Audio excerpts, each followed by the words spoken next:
this content is for kids. It's not for kids. Isn't that what I said? No, it's not for kids. If you are 13 years or younger, this is not for you.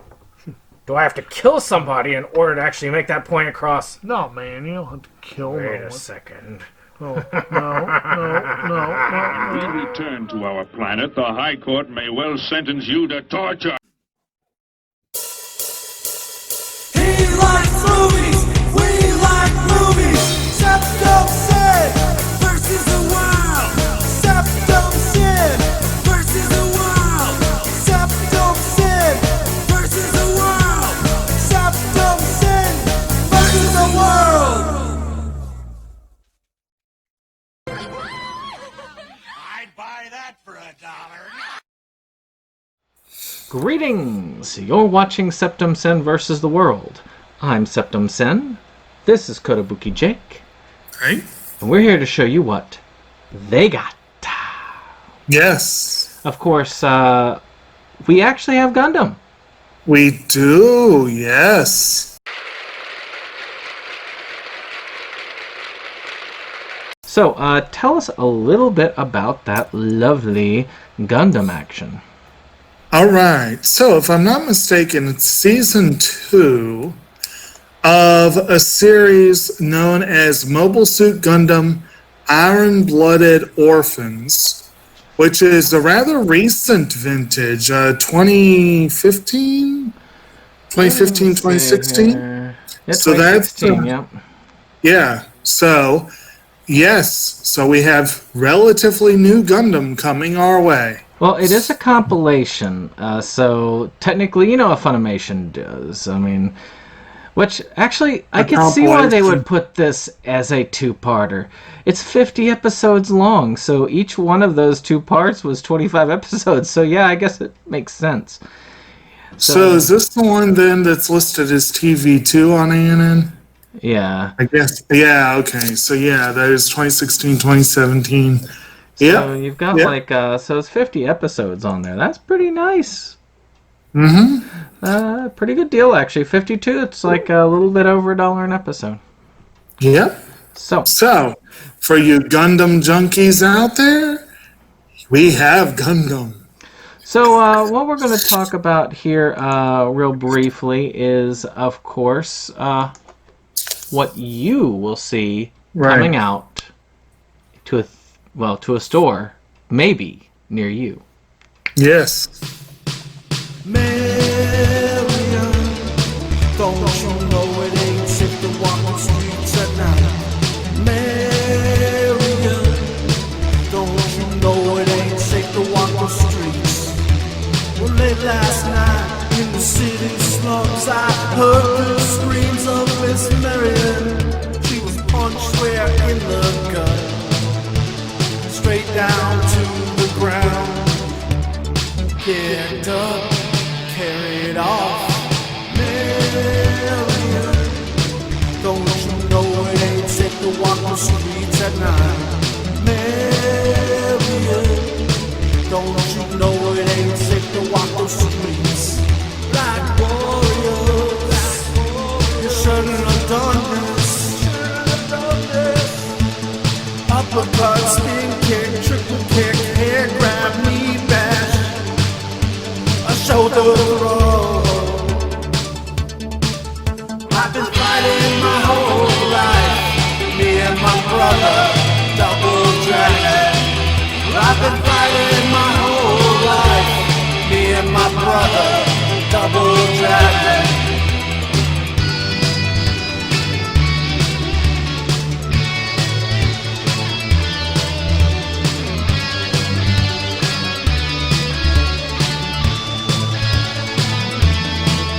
Been beat up, I've been whipped, been blown up, I've been cut, but my love is too strong to keep me down.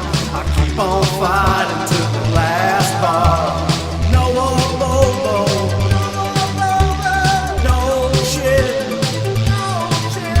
I beat them all, one by one by two, they all fall. Brother,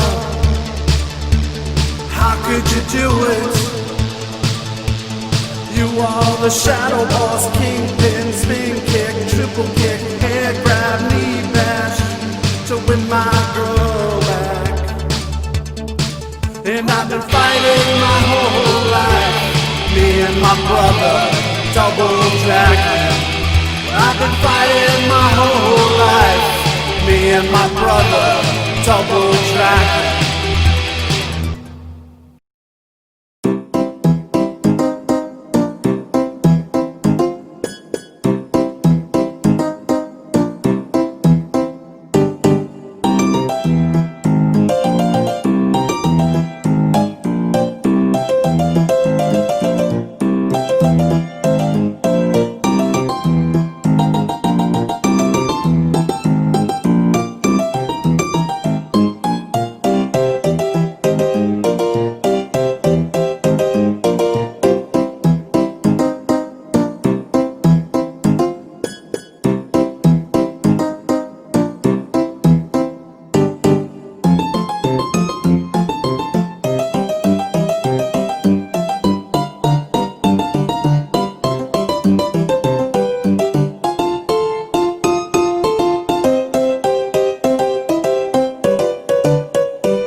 Alrighty then. So let's go ahead and take a look at our categories as we always do.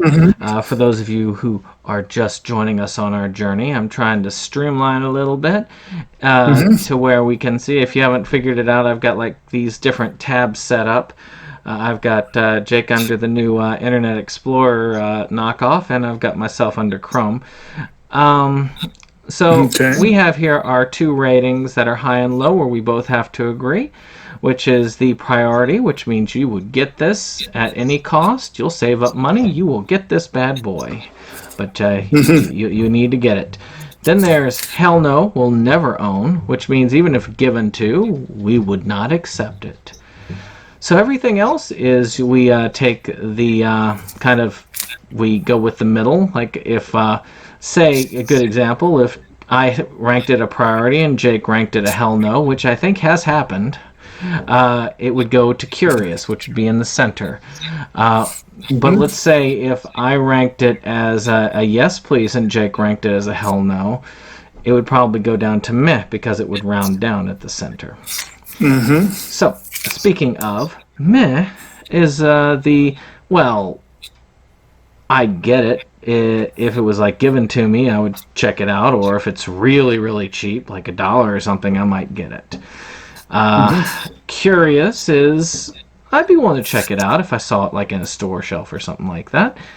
And yes, please. Well, it's on my wish list. I'm not gonna like save money specifically for it, but most definitely I would grab this if I saw it for a deal, and I will be on the lookout for deals on this item. So why don't we start off with our Mobile Suit Gundam? Yes. Alright, let's see here. Let's see, there we go. So how would you rank your Gundam? To be honest, I think we did part one of this, and I can't remember what the ranking was.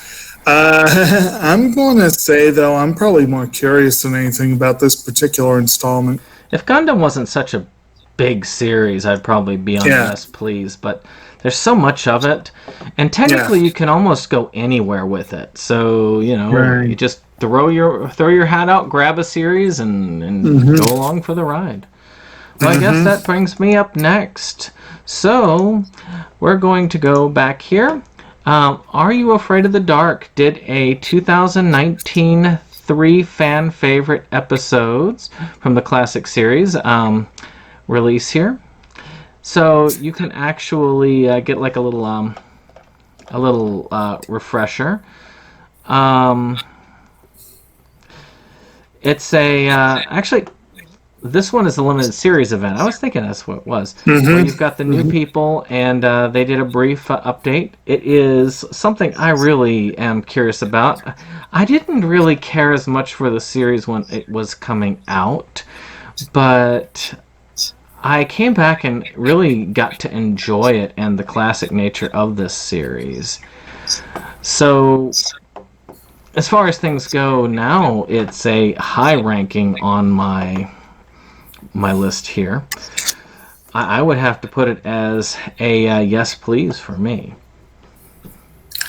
Well, having no personal familiarity with the series, I definitely don't have that nostalgia for it, but it does look very intriguing, so I'm definitely curious.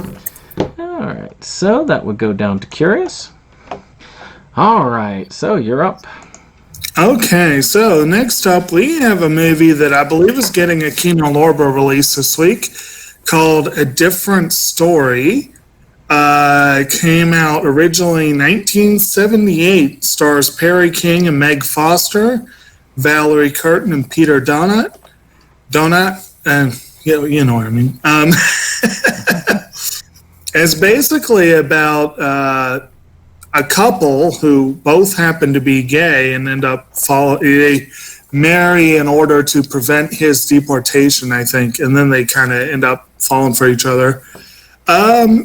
It looks like it could go either way, either quite good or quite boring or just almost feel exploitive, but apparently it is based on a real story, so it's got my curiosity. It could almost be offensive. Yeah.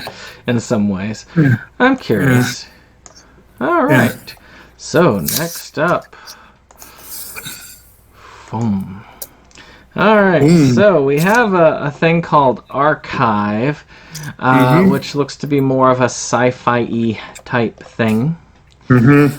I don't know a lot about this. I don't really care if I know a lot about this, but some people might really like it. It, like I say, it has more of a sci-fi element look to it. I don't have much else to say about it, really. Yeah, not a great deal. I'm looking, it definitely, it looks like it has a decent enough premise, but I'm not an enormous sci-fi person, and this one just doesn't grab me, so meh. Yeah, I'm at a meh for myself on that one. Okay. Right. So is my turn? Yep, it is. Next up, I believe this is also a Kino release, and it's called Beyond the Visible. What's the full title? Beyond the Visible, Hilma af Klint. It's a documentary about the artist Hilma af Klint. A.F. Klint. Yes. She's an abstract artist before the term existed, so they say. This is a 2019 release, very recent, Austrian-German release, apparently. I'm not particularly familiar with this artist, and I've never cared for abstract art, but I do enjoy a good documentary, and an art documentary might be worth checking out. So I'm curious. What's funny is that I do know the name, but that's because they had some pretentious characters in a movie mention it. Yeah.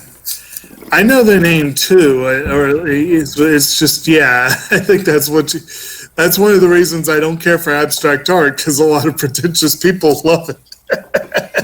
That's how it is. So, where would you rank it again? I'm curious. I think I agree with you on that. We're in pretty good agreement so far.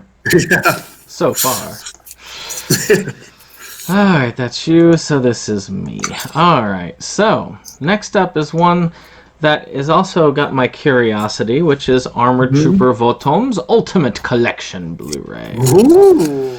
Now, this has a lot of episodes on it. It has contains 1 through 52 of the original anime series. And, is this one of those Discotech releases?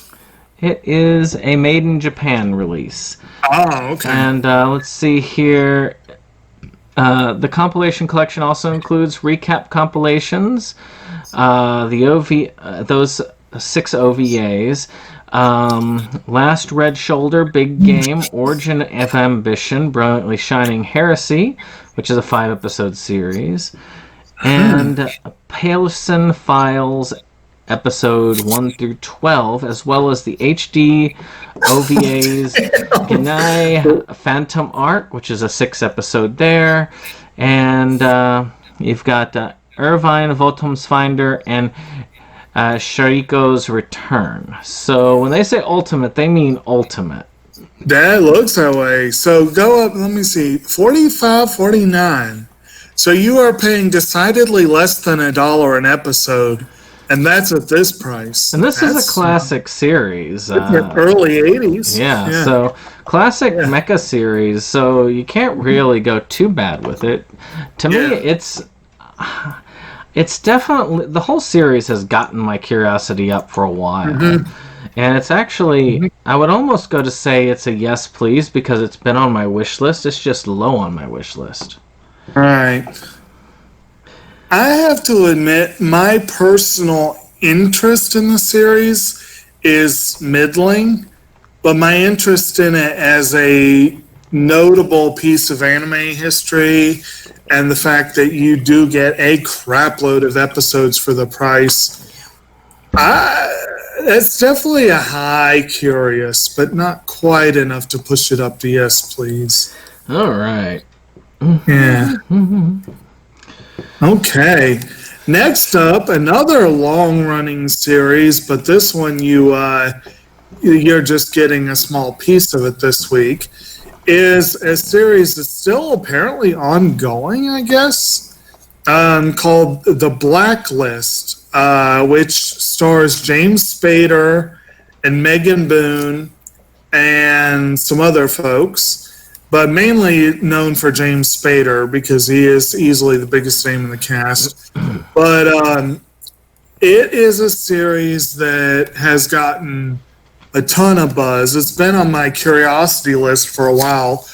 A new FBI profiler, Elizabeth Keene, has her entire life uprooted when a mysterious criminal, Raymond Reddington, who has eluded capture for decades, turns himself in and insists on speaking only to her, which I'm guessing is the description of the first couple episodes of the season 1. But anyway, yes, so Spader is the Reddington character. Yeah, yes, they're up to season 7, and it's all the same interview. That would be something. But I like James Spader as an actor. I think he definitely could be very interesting in this role, and he has gotten a ton of praise. I am not going to jump on it at this point at just one season at a time. You need to start season 7. I do plan to get this. Wow, Brian Dennehy was in it. Parminder Nagra was in it. Ada Totoro. There's a lot of fun. Ken Leung. There's a lot of fun people who've shown up on the series. Peter Stormare. I would say if we were ranking it based on the series as a whole, it probably is a yes please for me, but based more on this particular volume, I'm just going to go curious. All right. Well, for me, you know how I am about these type of things. Right. I have very little interest in starting anything new with a series. Actors, it has to be. It has to be. The subject has to be very enticing, and this just sounds like one of the many. You can have all my favorite actors in there, and if the series doesn't have enough to entice me, it's not even enough for curious. It would be a meh. But since you rank the series as a yes, please, we'll go to a curious. That works. All right. So. All right, so let's see. So we got a double feature here of Blood Fight and Ironheart, which is a bolo young double feature. So Bolo is one of the films that he's been known for is Bloodsport with Jean-Claude Van Damme. He played the villain, and he kind of looks it if you think about it. Look at that! Look at that! Like Right. Ah! And he's a martial artist of some renown, and these are of course some movies here. Like Blood Fight, they are some movies. In the arena of death. Yeah. And he even says like his Jean-Claude Van Damme's final opponent in Bloodsport, but this time he's the good guy. And let's see here, but I think that he's the bad guy in Ironheart. Yeah, he's the bad guy in Ironheart. I don't know. I mean, I liked Bloodsport, and I don't mind a good martial arts movie, and he was pretty good when it came to the way that he did it. And maybe it's because I'm watching the Bruce Lee set slowly, but I'm kind of curious for that. Well, I have to admit, I kind of looked at this and just kind of rolled my eyes a little bit, but and Ironheart does have a really weak rating on IMDb, but apparently Blood Fight is a Japanese film, if I'm looking at the... Or no. Wait. Okay, no, well, it's a Cantonese film, but it has mostly Japanese director, writer, most of the stars. Huh, interesting.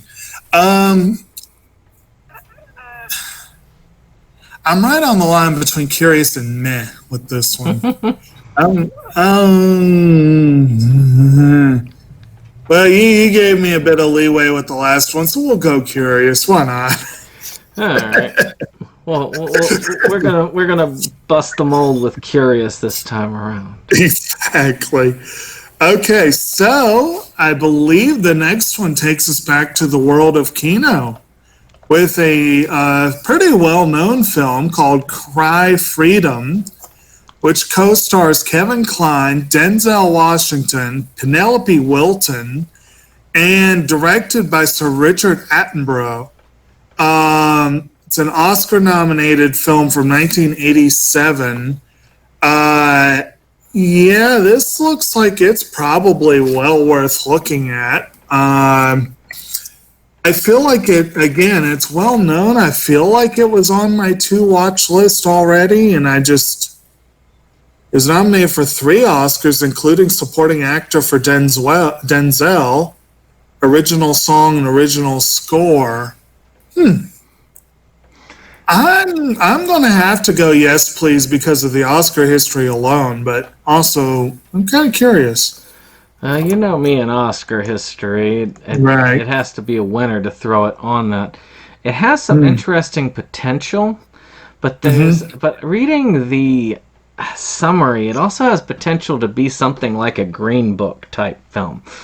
Yes, but this is one that came out during the time that Green Book is...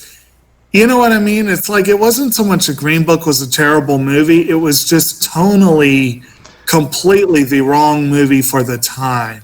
Then again, I mean, even that kind of film done back then, I would still feel just about as leery about it in this day and age. This is true. And I don't know. I'm on the curious side of it. I have to see it before I would put it as a yes, please, or something like that. You understand. Right. So let's see here. Well, I guess we're going to go from this to something that I find is I keep in a high thing. I knew you would have claimed this if I hadn't already tried to claim it, which is Brutal Massacre Comedy. I love this film. It just is hilarious there. I mean, Who's releasing this one? What's that? It looks is like a Stream Factory? Or? Let's see what we got here. It is Mena. Mena. Okay, I don't know them. I don't know them either, but I love the cover. Yeah, it's great. And to me, it's good to see a good special edition and re-release of this film. It is a classic comedy. I mean, it's got that sort of, it's a mockumentary almost type feel of people trying to make a horror film, and it's of course stars Brian O'Halloran, which we all know from Clerks fame. Right. Well, every Kevin Smith movie, pretty much.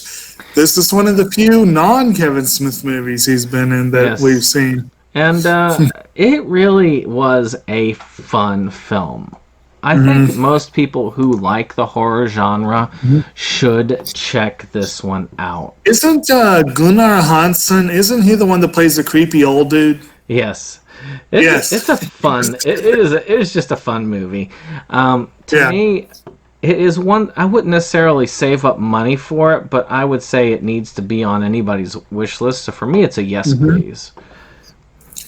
Yeah, I feel like this was kind of a rare movie for a long time. And I feel like I did snap it up the first time I found it, but I would love to upgrade for this, for the cover art alone. I'd need a really good price to justify it.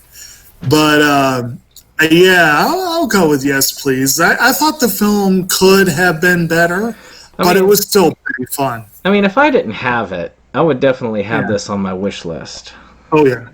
And yeah, definitely has my interest. If I ever see it like for cheap, I might just upgrade that bad boy. That bad boy. Speaking of. So next up, we have another Kino. Kino's really going crazy this week. Or at least it kind of seems that way.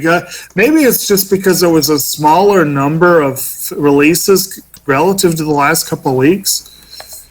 We have this one called Date with an Angel, 1987 film starring Michael E. Knight and Phoebe Cates and Emmanuel Beat.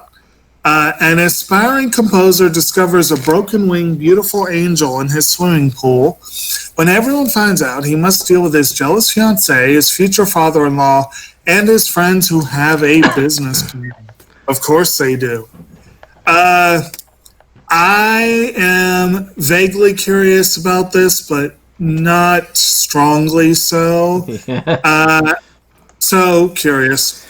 This seems to be like the trend of the times, like mandates thing. Right.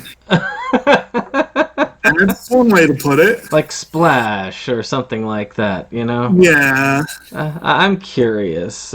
I've never seen it. I might have heard of it in passing, but it's not. I feel like I did hear of it. I just never thought about it. So this next one is, I mean, the Card Captor Sakura, the Clear Cards. So it's a complete series. It is a, I mean, it's kind of good to have all of it at once instead of just in two sections. So, I mean, you've got yourself 22 episodes. It's a continuation of the original series. When they did a re-release of the series, they went ahead and had some new life for it. So now we have an entirely new series, which is kind of cool. Sakura's a little bit older and still trying to utilize the power of the cards. And for those of you who aren't familiar, Card Captors is about this little girl who ends up finding these magic cards and then scattering them to the four winds. So she has to collect them all. She gotta get them all. It's a fun series, and I do look forward to seeing this. I haven't watched my copies yet. I have the original 2-part release of this. But if you want to grab it... I was waiting for this release. I was going to say, I figured you'd be waiting for this. To me, it's a must-own. Yes. Because I've got it. Notice I went out of my way to get it. It was a priority for me. Right. So where would you put yours? Now, I'll admit, I did pre-order this series when NIS announced its release, but I did not pre-order this series. So I can't rightly call it a priority, I suppose, but it's a very definite yes, please. All right. Yeah. There it goes. Yep. Okay. Next up, we have one that I don't think I'd ever heard of, but I am now intrigued. 1981, that part there intrigues me. Anything from my birth year automatically intrigues me. Kino Lorber is releasing a special edition release loaded with bonus features. This is a pretty kick-ass bonus features, it looks like, of a film directed by Jean-Jacques Beignet. I don't know. I'm probably butchered that. Whatever. Called Diva. IMDb says 2 tapes, 2 Parisian mob killers, 1 corrupt policeman, an opera fan, a teenage thief, and the coolest philosopher ever filmed all twist their way through an intricate and stylish French language thriller. I like that description. I do like that description. I know very little about this. It does feature Dominique Pignon, which intrigues me. I definitely have to give this one I'm almost tempted to say a yes, please. It's definitely a high curious. It's a solid curious for me. I mean, it was. If I saw this cheap somewhere on like Walmart, I'd definitely pick it up. If Kino does their sale next summer and they've got good pricing on it, yeah, most definitely. So my next one, we go over to Best Buy. Another one you probably would have grabbed up if I hadn't grabbed it up first. Oh, I'm tempted on this one anyway. Which is Casper, being re-released here with a 25th anniversary Blu-ray Steelbook, which, my goodness, has it already 25 years? Oh, geez, don't remind me. But this one, I mean, it's a fun thing. I mean, of course, it's based off the original comic and animated character Casper the Friendly Ghost.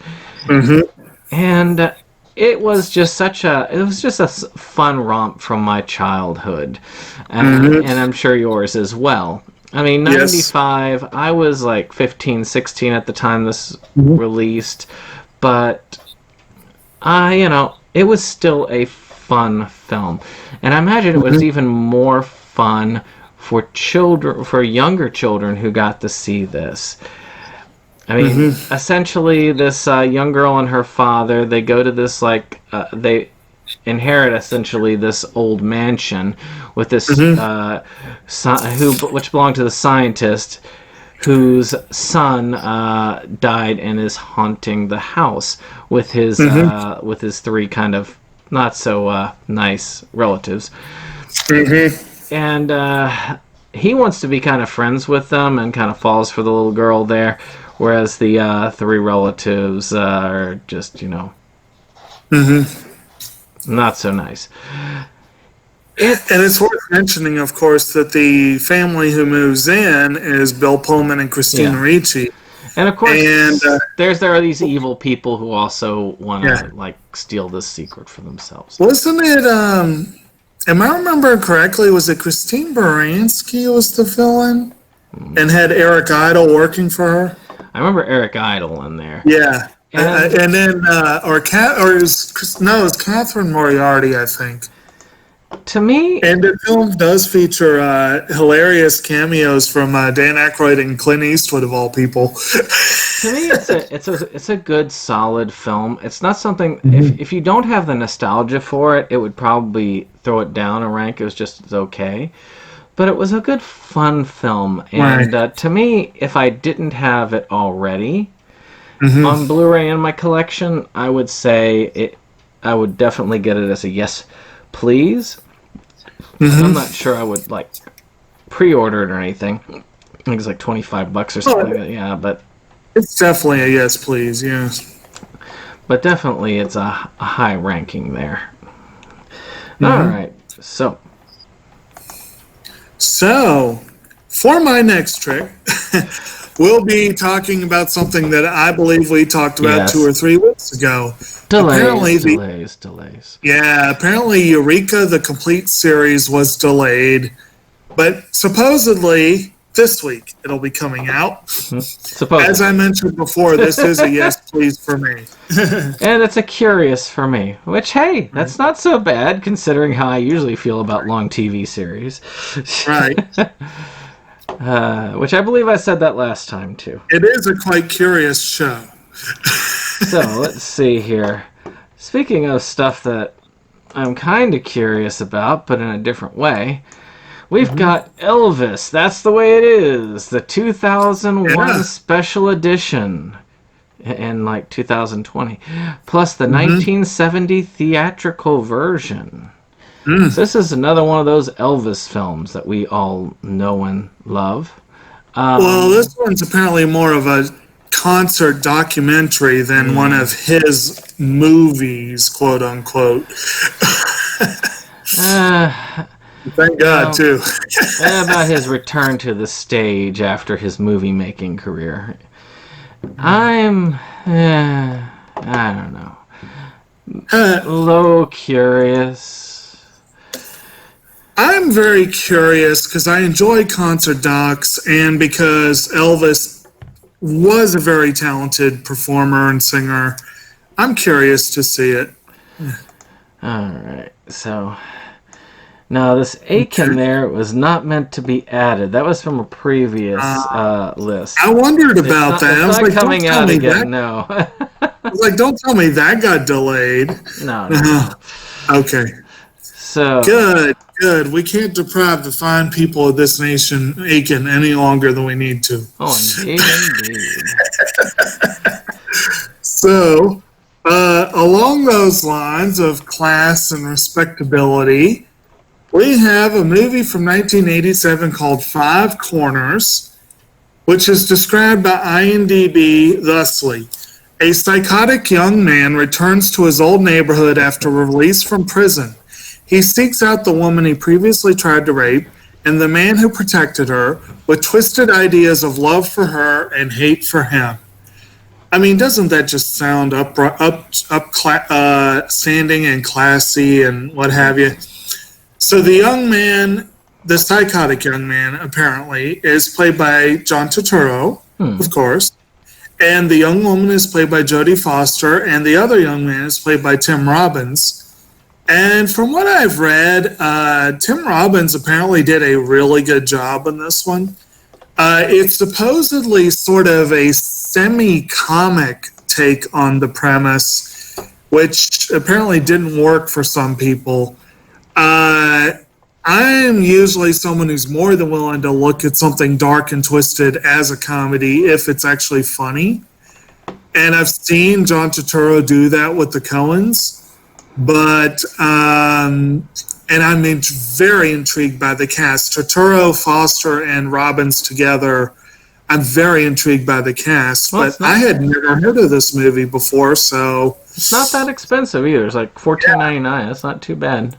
So I'm going to go curious on this one. Yeah, I can do curious for that one. Yeah. All right. That one also... That one's not a Kino. No, that's not a Kino release. But okay. So we got an animated series, which has the first and second season of Final Space, which I don't know much about. It looks like pretty much almost any other cartoon of that decade when it was released. I imagine it's sort of a comedy with probably okay to good writing. Oh, it's got Fred Armisen and Tom Kenny in it. Yeah, I mean, it's 489 minutes, so, you know, Jane Lynch. You got some decent stuff going on there. I mean, it's got me on the curious end. It's not a terrible price for what you're getting, but I need to see more about it. Okay.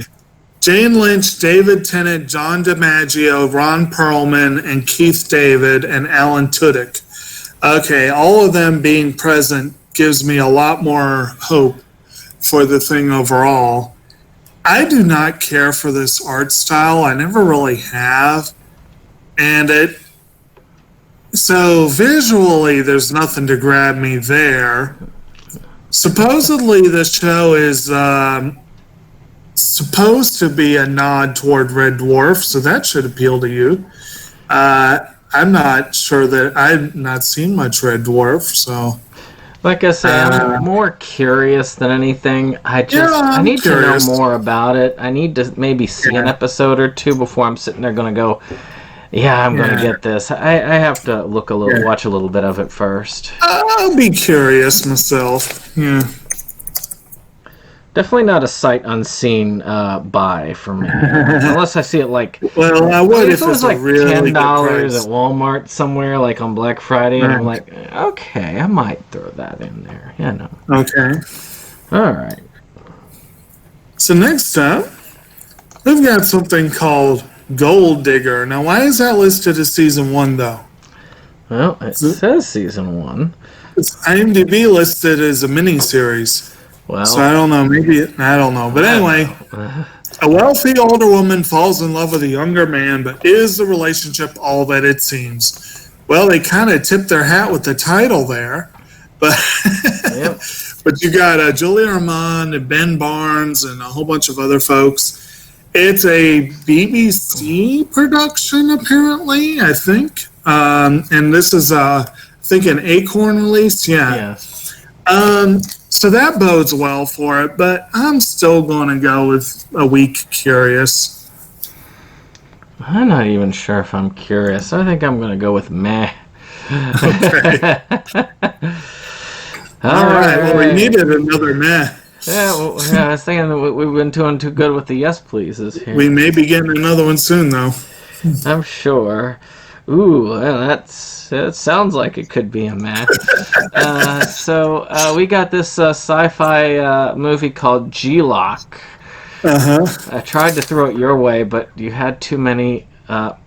And I couldn't do it, so I ended up with it instead. Yeah. It's apparently brand new, going straight to home release. Apparently. Woohoo! Okay. Yeah. Okay, so we see the return of Casper Van Dien, who for a hot minute in the 90s was somewhat popular. John Rhys Davies, that's pretty cool, and Stephen Moyer, yeah. So the cast intrigues me, but nothing else does. It almost reeks of sci-fi movie, but maybe not quite. It's really on the edge of high meh and low curious. Same here. I can go either way. Let's see. Well, you know what? We don't have a lot on the meh shelf, so let's throw this on there. We gotta have variety. Exactly. So the last one, or the next one, is a movie with the very cumbersome title of Ham Tramp. Yeah, well, I kept wanting to say Hamtramck, but it's not. Tramp, USA. How'd you like to live there and have to explain that pronunciation to everybody? You'd be yelling at everybody, it's not Hamtramck, it's Hamtramp. So it's a documentary anchored in public arts in the mayoral election. This documentary explores multiculturalism in Hamtramck. I'm not going to get it right, and how it transforms the community and residents that call it home. Now, from what I have read, it looks like it's going to be kind of almost a mellow slice of life sort of documentary, but with a more political vibe. So the hopeful part of me is thinking that maybe this will be another Man with a Plan. And if that's the case, then hell's yeah. But I'm definitely curious. Yeah, I'm curious on this. See, this next one I did kind of say, oh, Jake would like it, but then I read what it was about. Which is Gemini, which is an Asian, I believe, film. It is. Shinya Tsukamoto, which is sort of like a kind of a murder movie. I've actually the Tetsuo Nightmare Detective, set in 1910, a former military doctor who has taken over a successful medical practice from his father. He appears to be living a charmed life. He is respected in the local community and is married to the beautiful Ren, His only problem is he suffers from amnesia. She suffers from amnesia, and her past is unknown. But soon his world begins to crumble. Both his parents die suddenly, killed by a bizarre, rag-wearing stranger. Yokio's relationship with his wife worsens as he refuses to cure the inhabitants of a nearby slum. Then one day, he comes face to face with the mysterious killer, and a shocking and deadly secret is revealed. Wait a minute. Let me see this. Am I reading that right? Kinetic violence, pounding score. So the main dude is like...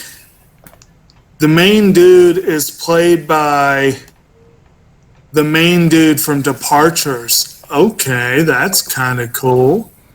So to me, it's got me curious. And his wife is hot. So, where are you on that? I'm going to go curious. I may regret that, but I'm definitely curious. Well, one that's definitely on a different track for you is next.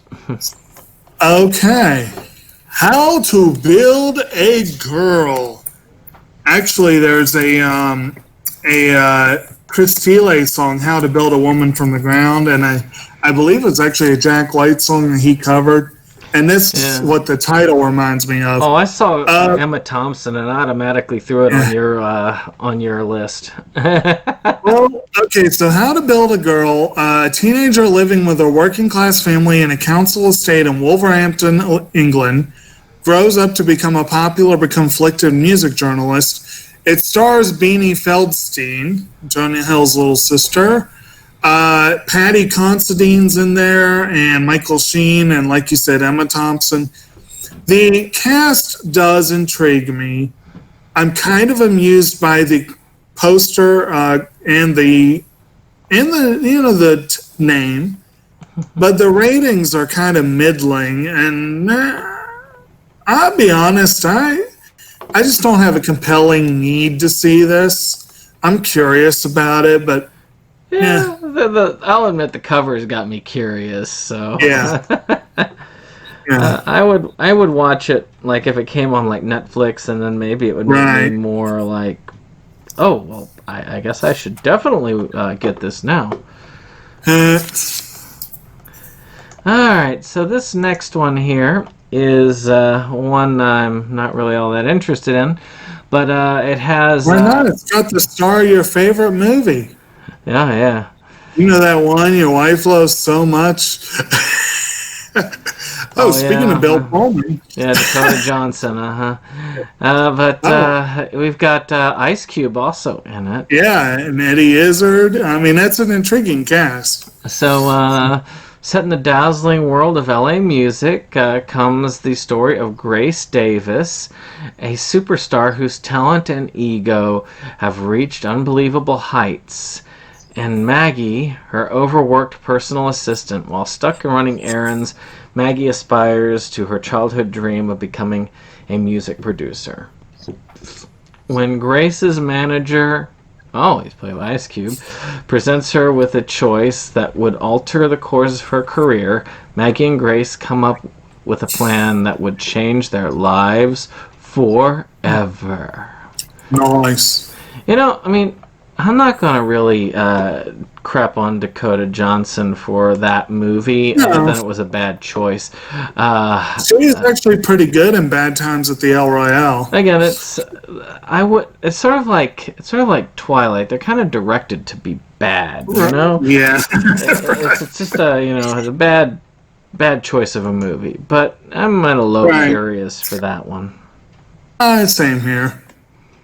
All right. And we'll be following it up with a movie that, from the description, could be right in the same vein as 50 Shades and Twilight. A movie called Inside the Rain, written by, directed by, and starring Aaron Fisher. Facing expulsion from college over a misunderstanding, a bipolar student indulges his misery at a strip club where he befriends a gorgeous, innocent, outrageous woman, and they hatch a madcap scheme to prove his innocence. Now, I kind of cramped on this one at the start, but honestly, that description sounds like it could be fun. It just depends on how it's done. And the film stars Rosie Perez, Eric Roberts, and other people. It has kind of a middling IMDb rating, though, which makes me, I don't know. So not that many votes, so. I feel like I heard about this when it came out, and actually, at first, I thought it was a whole different movie.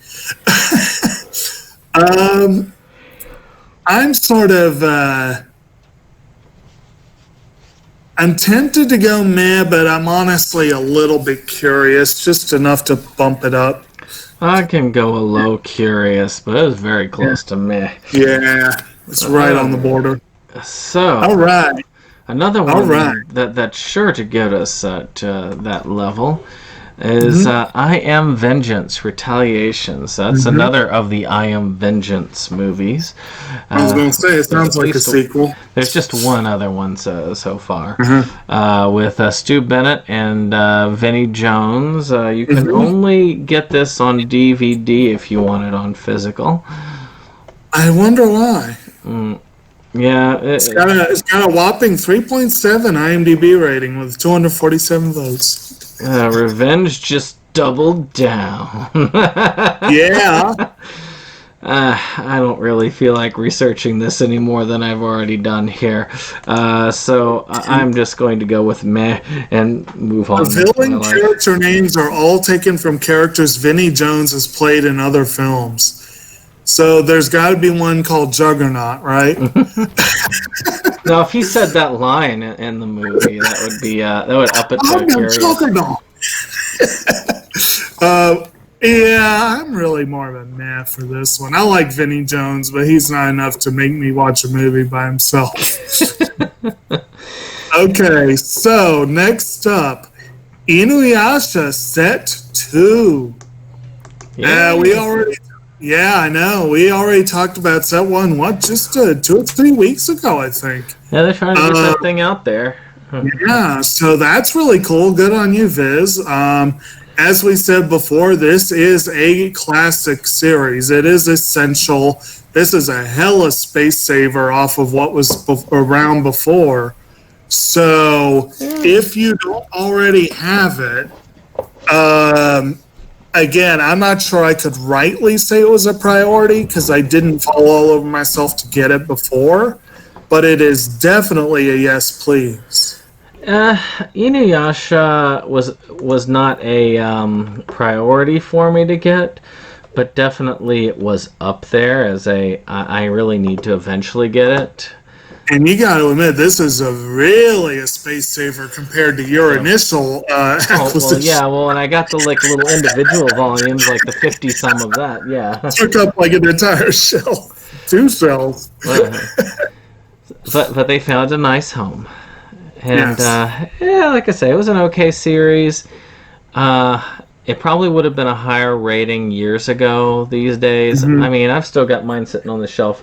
I haven't really wanted to get back into rewatching it, which just tells you there's a lot of filler in that series. But yes, Rumiko Takahashi in of itself makes it a yes, please for me, regardless, series-wise. Right. I mean, I can't think of a Rumiko Takahashi series that wouldn't at least rank here, if not here, for me. Yeah. So, speaking of series that are a yes, please, or more, we have The Lady Kills and Pervertissima. Nice. Pervertissima is like a bonus feature here. And we got this sort of like Archie-style art right here. It looks almost like Sabrina the Teenage Witch from the Archie comics. Is this from 1971? I think so. It's one of those type of things. Perverse et docile.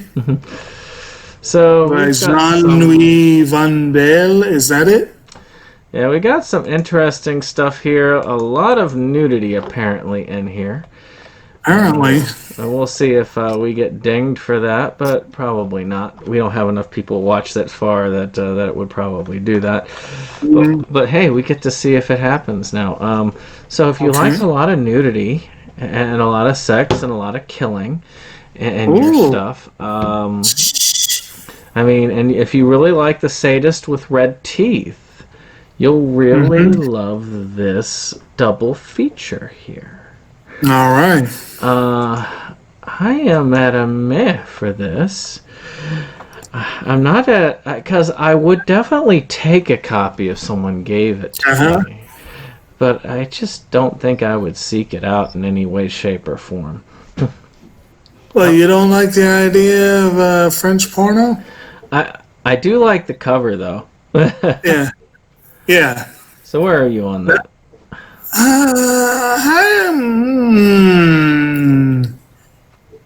I'm actually vaguely curious, but I think I can safely say vaguely at best, so meh is fine.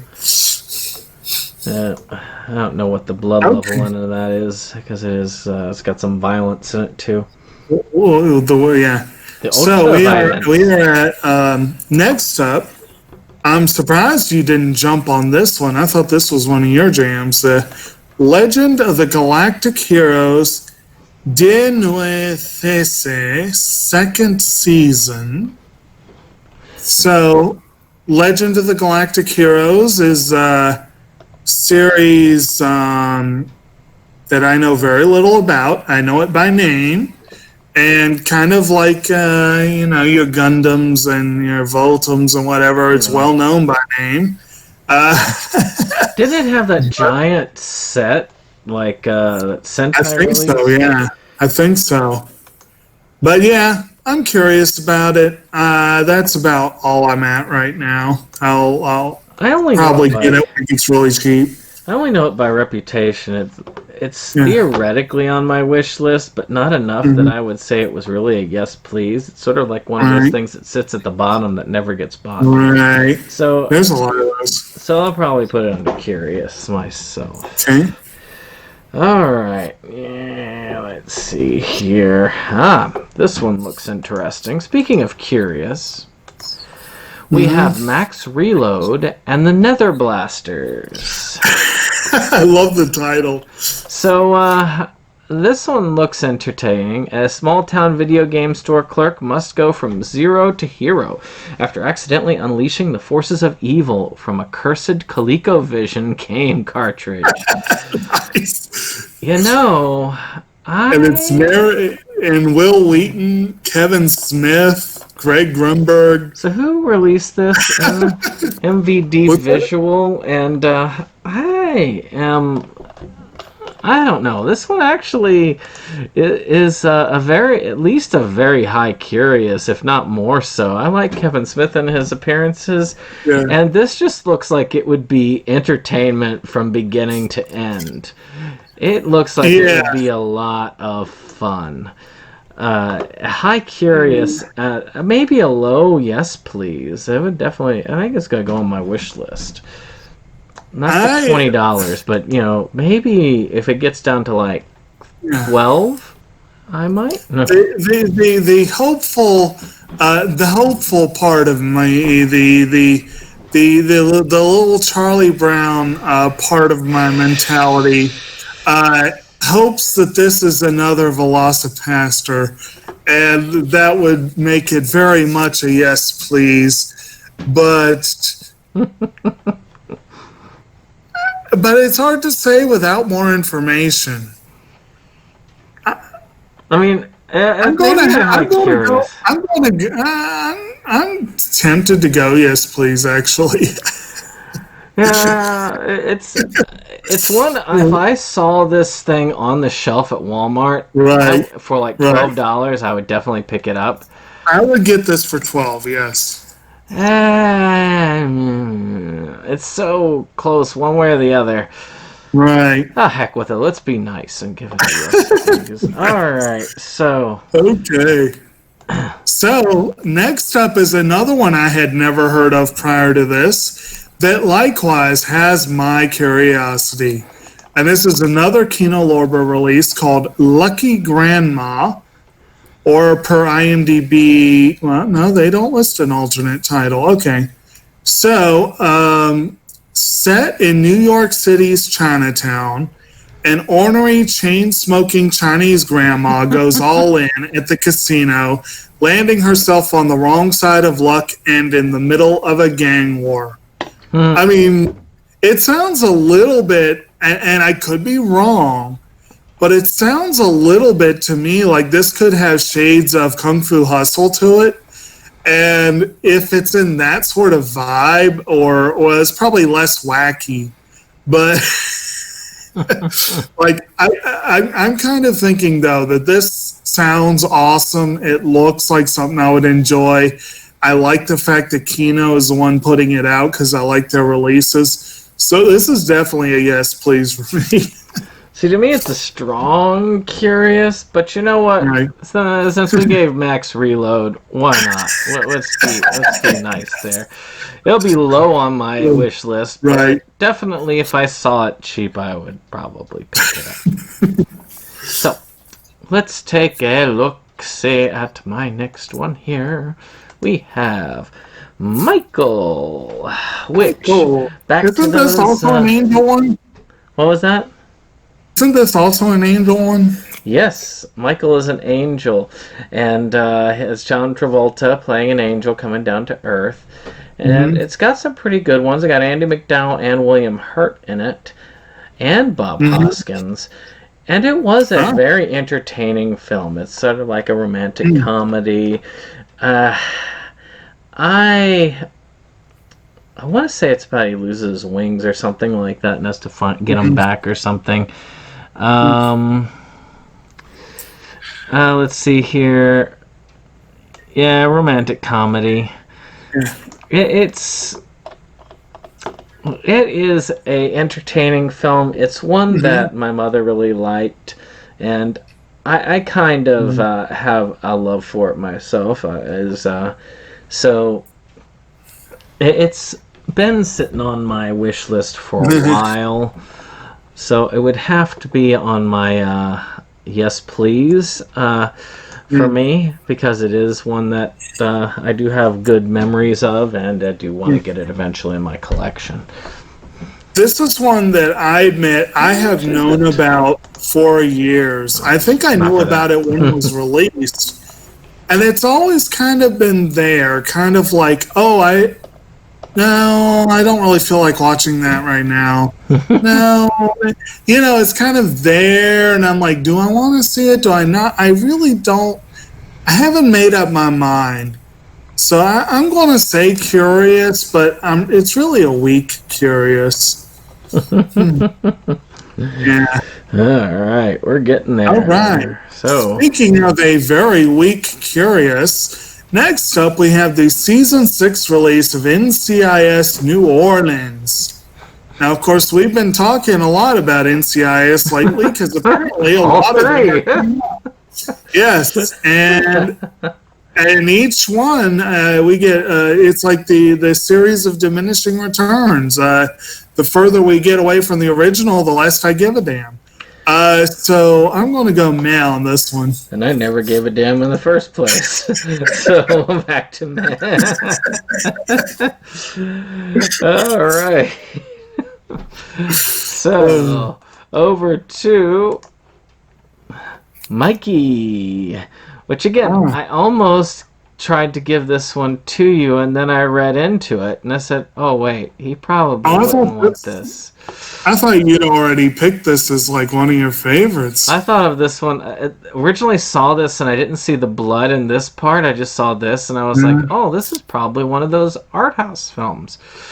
Yeah, right. But no. Mimi Craven. I should have already tipped my head.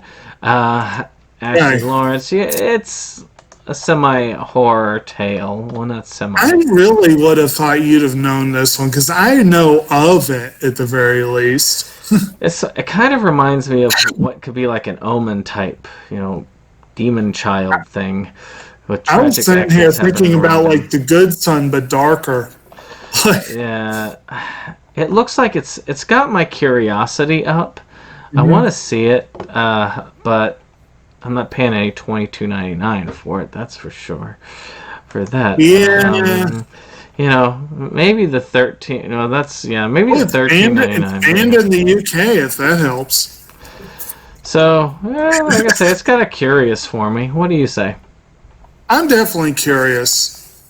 Yeah, I tried to put all the horror movies on my end just because I'm like, you wouldn't have much interest in these. Next up, we have Neo Ultra Coup, which I guess is a more recent. Did I think correctly? It was a live-action Ultraman series. I think almost all of them are live action. Not all of them, but most of them are. Okay, so Neo Ultra Coup. Ultra Coup has returned and continues investigations of monsters, appearances, and strange ecological phenomena. He's an interesting looking fellow. Yep. That is weird. I know relatively little about this, but I'm certainly curious. And it's so damn rare you get live-action Japanese TV over here. Well, those Ultramans, you could get almost the whole thing because they've been on an Ultraman releasing spree. I know. Well, I'm gonna definitely say it's a high curious. Q right there. Yeah. So I'm curious. about. I've seen the first series of Ultraman. Okay. And it's your kaiju battler series. Right. So let's see here.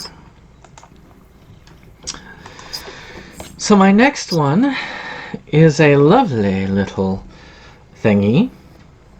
Yes, a return. That I covered before. Yes. Which a kind of a sci-fi-ish horror movie called Ozone. And much like the last time, it's a curious for me. I don't remember what you did for yours. I don't remember what I did either. I can't remember if I said curious or meh. I think I ended up with a high meh. I think so. That sounds about right. Meh it is. Okay. All right. Gotta give those ones down at the bottom a little bit of company. So, next up we have one of the many renditions of the classic story of the Phantom of the Opera. And I don't have to tell you the plot because everyone freaking knows the plot. This is the 1962 version, which features Herbert Lom as the Phantom, which is kind of cool. I'm intrigued by this. And it also features Michael Gough, long before his days as Alfred Pennyworth. I'm definitely curious, if only because of the two of them. Also, I grew up, even though I don't think I'd actually seen a filmed version until the new-ish one with, was it Minnie Driver and Gerard Butler, I think it was. Musical one? I grew up with the Andrew Lloyd Webber musical on the cassette in the car all the time. I know the soundtrack backwards and forwards, so I'm intrigued to see other renditions of the story. So this one's definitely a high curious for me. It's definitely a curious. I still need to watch my Robert Englund Phantom of the Opera copy, and I need to see the one because I had a friend who loved that one. When they did the when they did the movie for the musical, I need to watch that one. I had a friend who really loved that one. Well, see, I also grew up on the Pink Panther movies, and I know Herbert Lom. I've seen him play barely controlled psychosis. So it's nice to think of him playing the film. So I have a film called Rook, which I almost forgot to put up here, but I remembered it last minute. Annie is a bar owner on the brink of bankruptcy when her delinquent brother shows up with a lucrative offer in hand, a gold heist worth $500,000. She agrees, despite the turbulent family history and the fact she's dating a cop. Wait, that was a reason why? And after several colossal missteps, Ben, Annie, and a few of their cohorts must dodge bullets and blades from a gold mining backwards brothers they wrote. Yeah. Well, that sounds like something I've seen before. So, okay. Actually, I'm at the meh stage for that one. I'm gonna go meh. I have no strong feelings on that. All right. Okay, so That looks like an Request. 80s film. What? That looks like a film that came from somebody's childhood. It is an 80s film. And I love that apparently it was originally called Frog Dreaming. That's one of the reasons I wanted it, because I love that title. So it stars Henry Thomas, who, what was he known for? He was known for some big thing in the 80s. E.T. E.T., yes. Okay, so yes. Very much like a part of your childhood. Yes, so the boy from E.T. in a movie called Frog Dreaming. Yeah, a boy named Cody, whose parents have died, lives in Australia with his guardian Gaza. He's very imaginative, inventive, and inquisitive. He comes across some strange events happening in Devil's Knob National Park associated with an Aboriginal myth about frog dreamings and decides to investigate. I have to admit, this looks like a fun movie from my childhood that I never got around to seeing, and I'd like to get around to seeing it. It does look to fun. So how would you rate that again? There. Give it curious, yeah. Yeah, it's a very high curious for me. I always like those they're kind of fun. It's just like I've got Right. Flight of the Navigator sitting up there because it was something like that from my childhood, you know? All right. And The Explorers, another one like that. Alright, so let's see here. There's something fun. Another cover that could get me off of here. Serial Killer Collection. One I know you've got in your priority, Ben, right? Oh, you know it. Torture and killing. Yeah. Let's see here.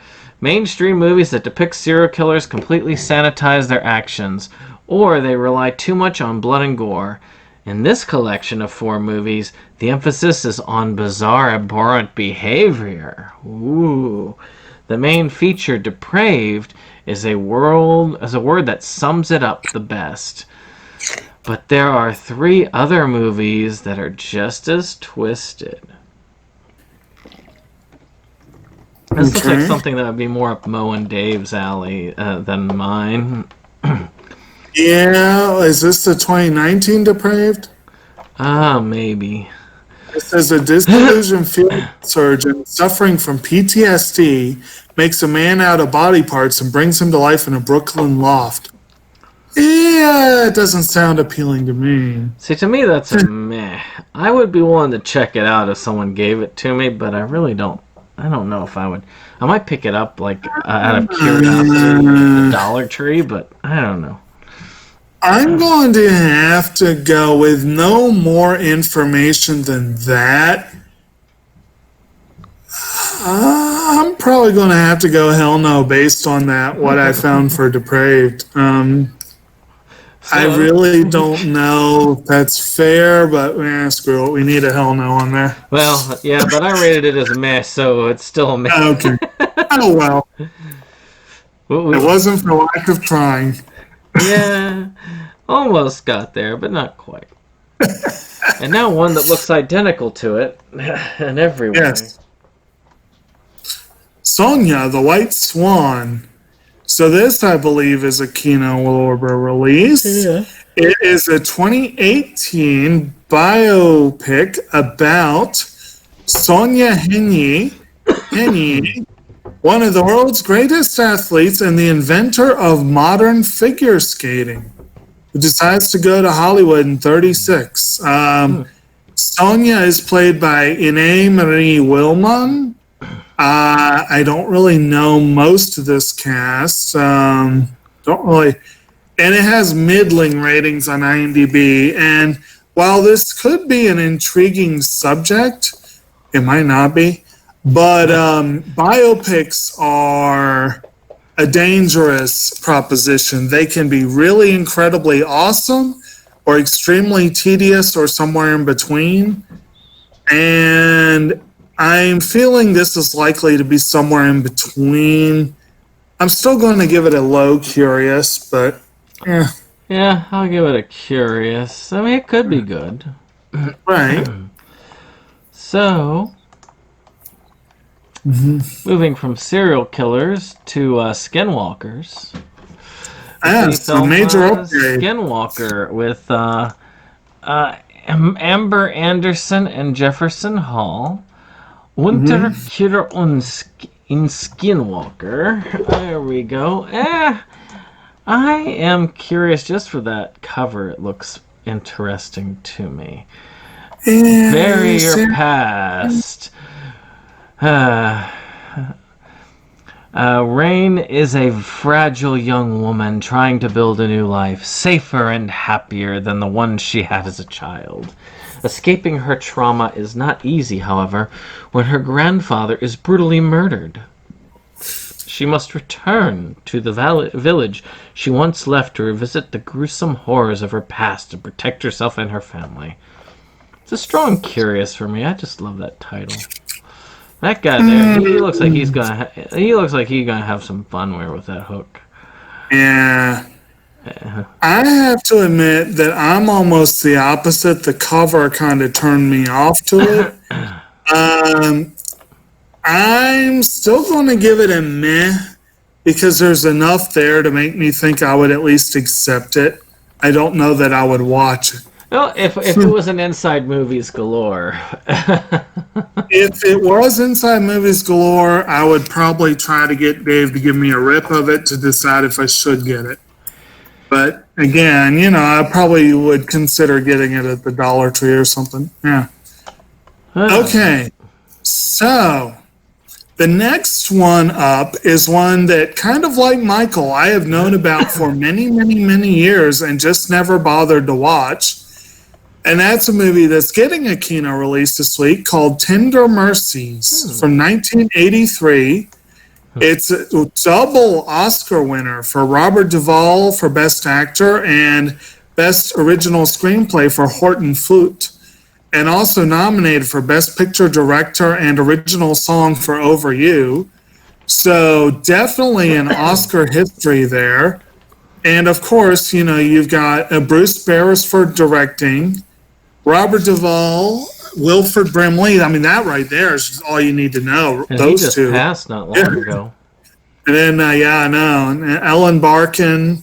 I am very curious about this. I have been curious for many years. But between the long-term curiosity and the Oscar history, it is a definite yes, please on my list. And again, I like those Kino releases. Because of the Oscar history, because it's a winner, it is a yes, please for me. Mm-hmm. And it does have a couple of bonus features, so that's cool. Kino doesn't always do that, but we've got a couple on there. All right, so speaking of yes, please, we've got Rutger Hauer in Split Second. Right. Again, one of those where the cover, it kind of looks like the guy on Ghost in the Shell there. The cover does look pretty cool. Oh, Bando? Yeah. And, there is something about this that just, when did this come out? Was this 92? 92 sounds right for Rutger. Yeah, there we go. So, in the year 2008, so back 12 years, the cops are better armed than before. True. But nothing has prepared them for this. Swift, sharp-clawed, and deadly something moves among them on the streets and the alleyways, on the rooftops, tearing their human hearts and devouring them. Maverick cop Haley Stone lost his partner to the beast, and now it looks like his girlfriend Michelle, let's see here. Oh, she was in Big Trouble in Little China, is next on the killer's list. Even in the future, there aren't guns big enough to stop the creature's deadly force. But Stone has no choice. Teamed with rookie detective Durkin. Oh, this is a girl with a dragon tattoo. Stone must stalk the edge of his own sanity if he is to destroy the rampaging evil. Okay. Oh, I have a lot of features on that. There's a lot of features on that. Who's releasing this one? Let's see here. MVD. Rewind Collection. You know, I admit, I don't remember as much about 2008. It was a year of a lot of change. I kind of missed the part about the creatures with the claws ripping out people's hearts, though.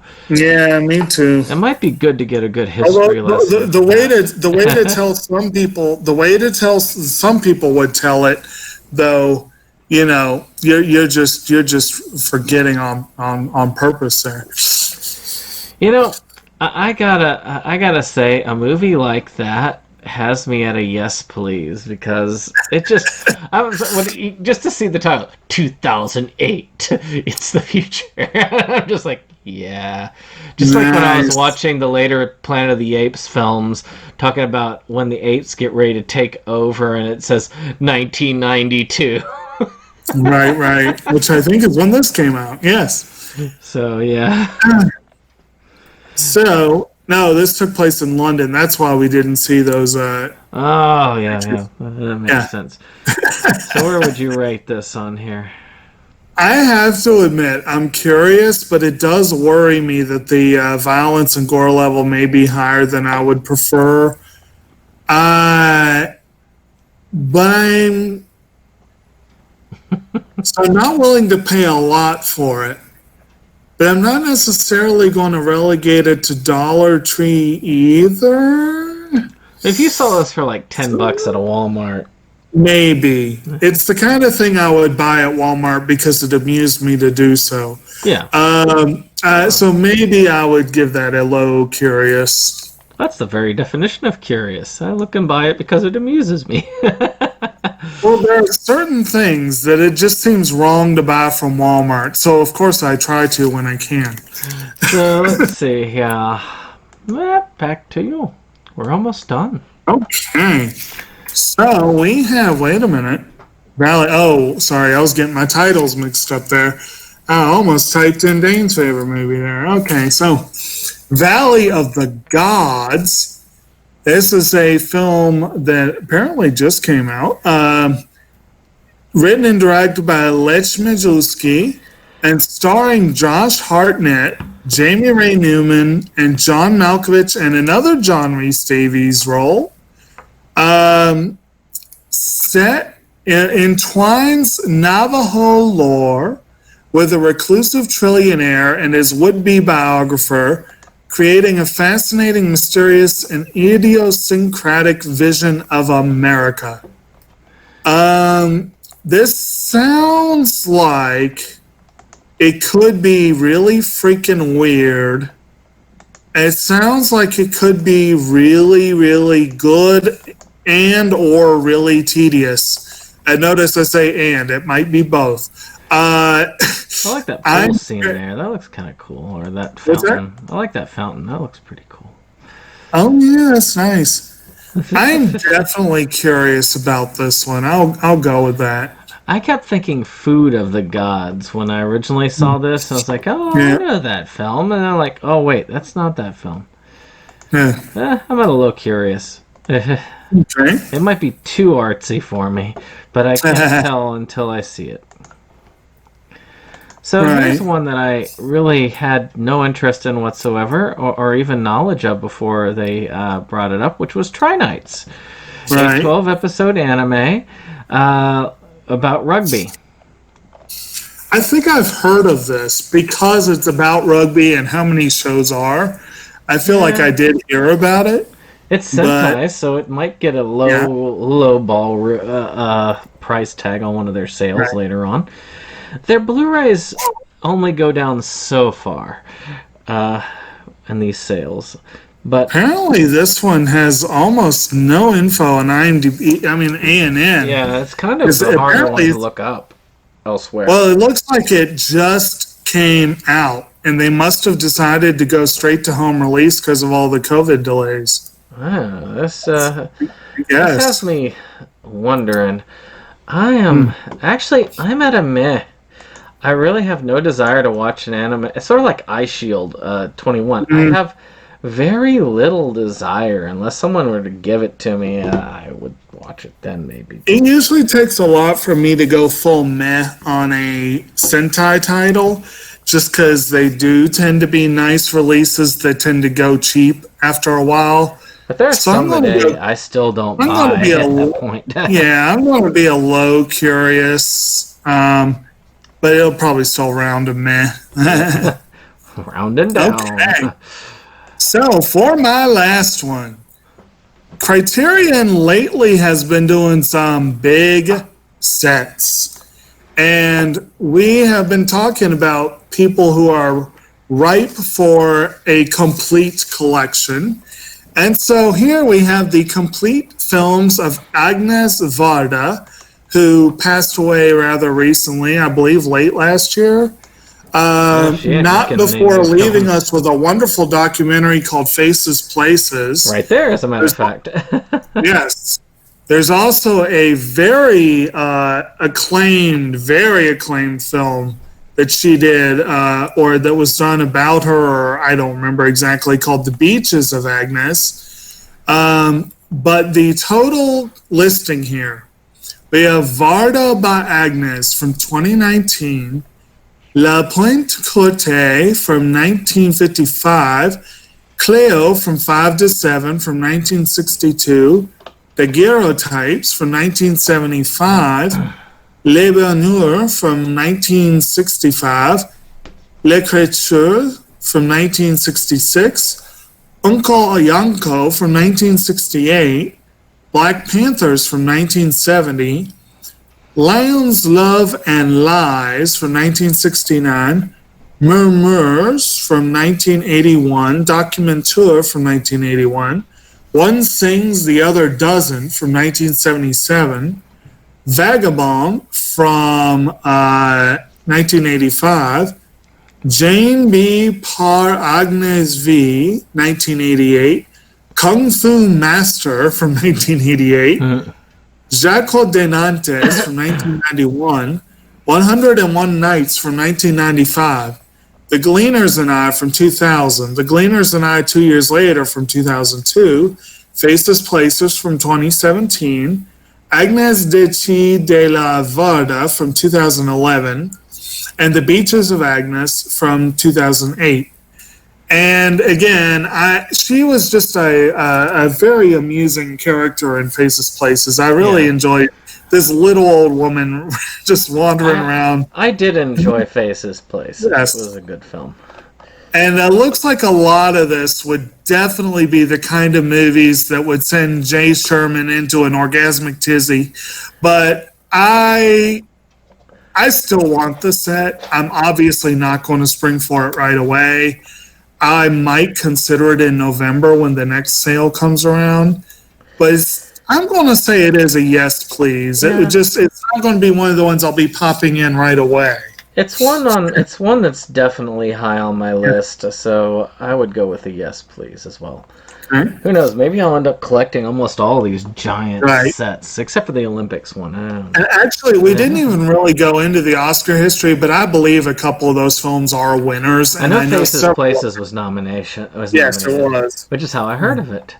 I believe The Beaches of Agnes was also nominated, but yeah. Well, that's it for you. Yep. Almost it for me. We One get to film end with that's even more important. The Wretched from IFC Midnight. She's doing something to that deer skull there. So let's see. Following his parents' separation, a rebellious teenage boy, Ben, is sent to live with his father for the summer and work at the local marina in order to gain some form of discipline. The idyllic tourist town offers little solace for him, however, as he is forced to deal with the local privileged teens and his father's new girlfriend. Ben's problems grow increasingly disturbing as he makes a chilling discovery about the family renting the house next door. A malevolent spirit from the woods has taken a hold of the parents and starts playing a sinister game of house, preying upon the children and wiping away any trace of their existence. Ben's suspicions of the supernatural horrors go unheeded as he launches a perilous crusade in order to put an end to the skin-walking witch's reign of terror. Chilling and suspenseful, The Wretched... Hey, kitty. The Wretched offers a modern update to the retro young heroes mission like that of the Goonies. I don't think this is like the Goonies. And I was going to say, I love that they have computers the nerve wearing- to compare it to the Goonies. So, I don't know. I mean, that certainly is a nice skull she has there. Right. I will go with a very low curious. I'm not going to say no outright, but it worries me. I'm going to go with the meh. All right, and just for the heck of it, I'm going to put Ekin up here at priority, just to Because it is. because it is. It's obviously a priority. So this is what we've got here. Really and truly, no real hell knows of priorities except for Aiken, because but still some fun stuff. So I hope you've enjoyed this, and click that like You know button. what I need? You know what I need to do? But it kind of sucks when you're controlling the camera. But you remember Home Improvement, right? Yeah. You know, whenever Tim would say something stupid, Al would put up that sign with. We need to start doing that. Well, we'll have to see you on the next one. All right. Goodbye. Okay. So.